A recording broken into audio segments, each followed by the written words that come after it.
Hi everybody, this is Mrs. Marr, and this is kind of part 2 of the drawing that I was doing for Kids in Art and Action as a demo for the memory project. And pretty much I just went back in and kept layering in the face. I did a little bit more just to show you how you'd want a different texture. Up in the hat, you've got that sort of tweed texture or knit texture. Down in the white hooded sweatshirt, I put in some warm and some cool shadows there. And then I came over into the black, and I haven't finished any of that. I haven't finished the face either, really. But what I wanted to point out is in the undertones in the white part, the blue plays the cool, and this color, which I think is this one right here. I love using this color. It looks darker on the stick than it is, but it's a nice neutralizing tone. But it's very warm. Okay, so I use that a lot in the faces too. This plays the warm and the blue plays the cool. When you get down into this black sweatshirt, which first of all, white isn't always white. There's going to be a range of values to it. And depending on what it's reflecting, it'll reflect warm and cool onto it. And black isn't always black. You can get some black areas, particularly if they're shiny, that really reflect and are very, very light. So keep that in mind. But I thought it was funny that in this one, I'm using the blue almost as the warm light tone, like up in here. And then in this one, I'm using the blue as the cool sort of shadowy tone because of the difference between the white and the black. Okay, and neither, like I said, neither one is completely done, but that's just the underpainting of warms and cools that's going on in there. And I don't know that I'll finish that on this particular video. I'll leave these in the classroom for people to take a peek at as they progress. But more importantly, the first video was just about the underlying colors under the skin tones, and the second one pretty much is just to show you that that was just the beginning and that there's more and more layers. These are colors that I used. Oops, you guys can't see that, can you? These are the colors that I used to sort of add to that. Once I got the pinks and oranges and purples laid out, I went in with these sort of burnishing and layering. And then I used these colors, mostly this pink, this light orange. There was a darker orange too that I used a little bit of the brown. This very dark, let me show you what that looks like somewhere, maybe up in here. I use that rather than black. I use that to create the darkest shadows, that and the purple layered into each other, just to let it resonate a little more than a flat black. I did go in the eyes and did some flat black in there and a little bit in the eyebrows, although the eyebrows aren't done. If you look up here, there's lots of wispy eyebrows, but you really want to layer underneath. You want to make sure the skin is under there and layered up. Now, you can leave it so you see the weave of the paper in there. I don't know how well you can see that. I'm going to try. This is probably a big mistake, but I'm going to try and zoom in a little bit so you can actually see how the paper kind of gives that sort of texture. You can decide that that's fine. You can leave as much stroke in the lines that you put down as you want to. Or you can go in and layer and do it from different directions until that is sort of layered out of the picture. I would use middle tones for that. Think about where it's warms and cools. I might go in there and come in a little bit that way. Go into the nose. And the more you layer in, you risk overdoing it. And you want to be careful of that. I would probably go in with a little bit more pink there. But you can sort of lightly tie it all together and unify it that way. You can also use an eraser, which these pencils all have an eraser. You need to be sure that you clean the eraser off before you use it. If it had black on it, you don't want to put it someplace that you want light. You go in, and maybe this is a little bit lighter in here. Play up those details and fine tune. Okay. Wouldn't hurt to have a light drawing brush for that sort of thing too. Maybe go in there with a little bit of the pink. Now you can use these colors to sort of burnish too. You want to be careful where you put it. You can even go in with a white and burnish it. I would go in with the pink maybe in the nose. Go at a different angle. Layer that in there. You don't want to lose your range of values. I would probably get a little bit more highlight back in that nostril. Just a little bit. It's not white, but it is a little bit lighter. But you can use your colors to burnish if you're careful. And to create some tones. Definitely want to go before we put the eyebrows in there. We want to get the tones underneath, and there's definitely a little more pink. The trick is I put down some black in there, and now if I'm not careful, I'll be dragging that black out into places I don't want it, and I should have saved that for last. Okay, but that's what burnishing is. The other way you could do that, and it kind of takes a little bit of the color out of it.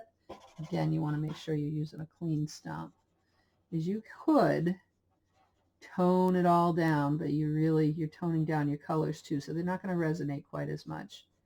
You can soften it this way if you wanted to. Go in. This is just paper rolled up. Color stump or tortillon. And you can soften that way too. You want to work probably from light to dark, and do this before you do things like put in eyelashes.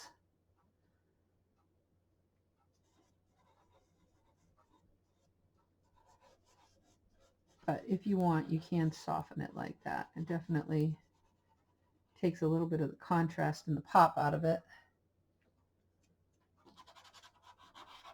Okay, clean it off. I don't know if I want to go into this white area.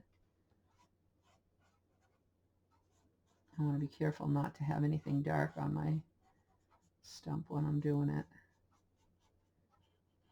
Any range of contrast or warm to cool, you risk losing when you do this. It doesn't resonate quite so much, but it does tie it together and unify it a little bit more.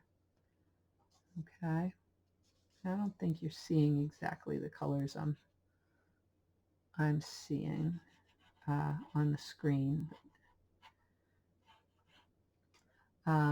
Right above the lip, usually, if you look at that, whoops, we don't want to get rid of all our highlights on there. Usually the bottom lip is puffy and it's soft and it has a little more texture. We'll go back in and get a little more highlight in there, maybe draw in a little bit more dark for the kind of wrinkles in the bottom lip. And then the upper lips usually have this very thin line that's lighter. It's more pronounced sometimes than others. The upper lip tends to be thinner and it tends to extend out more than the lower lip. And there tends to be some shading differences where your upper lip goes up and down and up and down, and that relates to the point of the nose as well. And sometimes, you can't see it in this one, but sometimes the bottom of the nostrils. Okay. I think I would erase out a little bit of that shadow there and change the coloring of that. Maybe sometimes you get a little bit more of a difference between the upper lip and the lower one, but in this case it's just kind of just a little bit stubbly. So you can erase in to get highlights if you feel like you've gone too far, but you don't want to erase too much. That can unify it too a little bit. And then I went back in, kind of chiseled out that reflective light that we talked about in video 1, where the light is reflecting off of the sweatshirt onto the side of his face there. It wouldn't be as dramatic as that, and it might be a little bit pinker, but probably not too much. Down in here, might warm up that shadow. What's going on down there just by burnishing over that with a little bit of a warmer tone. Use that to unify the highlights and the shadows a little bit.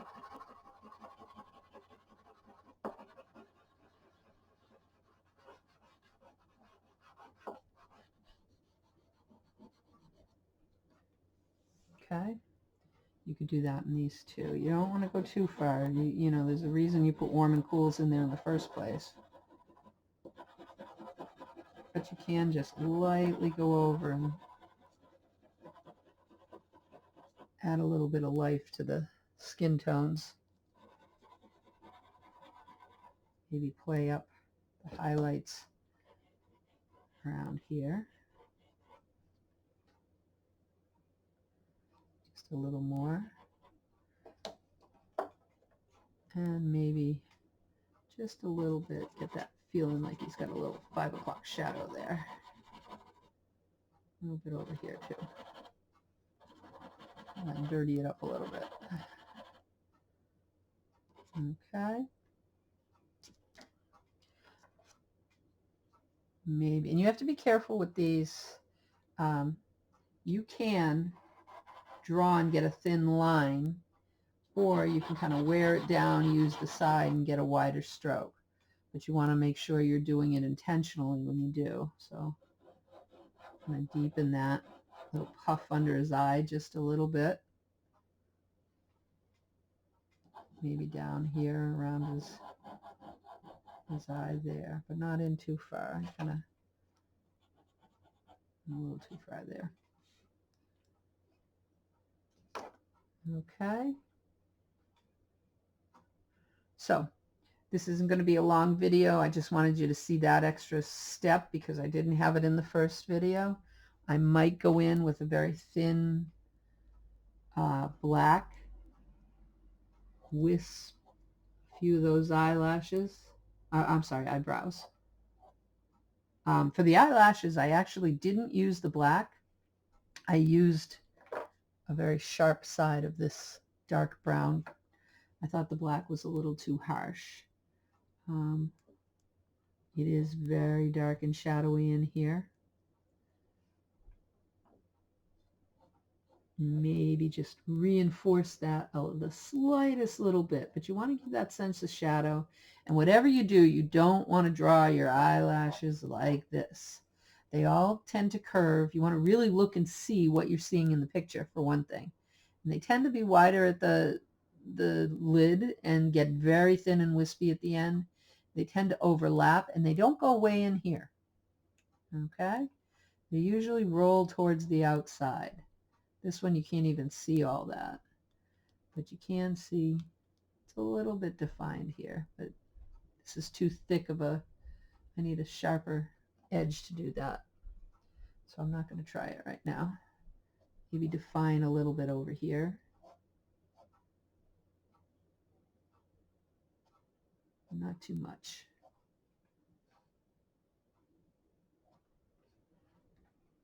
Okay. Pay particular attention to the contour, which way the hairs are going. Towards the middle here, they kind of wisp up. A little bit. But over here, they come from the top and go down. Okay. And again, I'm going to go in with the other brown and not overdo it with the black. There are some black shadows that I do want to get in there. Okay, in some areas we can define a little bit more, maybe even around the eyes. the last thing you want to do is the eyes, to finish them off, because as you're doing everything else, sometimes it helps to put them in there, map them out. But as you're doing it in other areas, dust gets on it, and you really want to make sure that your eyes are the focal point, usually. So you want the strongest contrasts, range of values.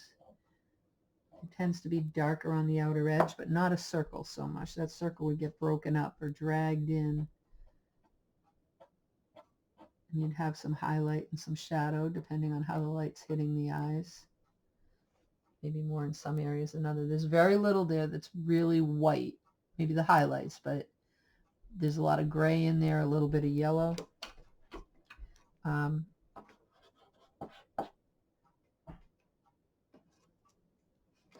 Maybe just slightly under the nose here.